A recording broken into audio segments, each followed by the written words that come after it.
অন্যান্য কমিশনের সমন্বয়ে এই কমিশনটা গঠিত। এ কারণে আসলে আমরা সর্বোচ্চ ছাড় দেওয়ার জন্য প্রস্তুত। যেমন তখন আমরা দ্বিকক্ষ বিশিষ্ট পার্লামেন্টের ব্যাপারে একমত ছিলাম না, আগে যেটা ছিল সেটা পরিবর্তন করেছে।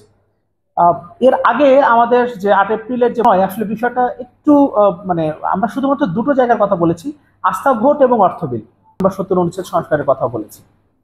আজকে যে বিষয়গুলো নিয়ে কথা হয়েছে সেখানে মূলত নির্বাচন ব্যবস্থা সংস্কার কমিশনের যে প্রস্তাবনা, সেখানে দ্বিকক্ষ বিশিষ্ট পার্লামেন্টের ক্ষেত্রে থেকে আর 50% রাজনৈতিক দলগুলোর ভেতর থেকে আসবে। আমরা এই জায়গাতে একমত হতে পারিনি। আমরা বলেছি যে পুরোটাই আসলে, যেহেতু এটা রাজনৈতিক দলগুলো থেকেই আসবে, এ কারণে আমরা বাংলাদেশে একটা স্ট্রং সিভিল সোসাইটি, আমরা আগের বারের আলোচনার পরেও যেমন বেশ কিছু জায়গায় ছাড় দিয়ে আমরা আগে 114টি সেই চেষ্টাটা আমরা করব।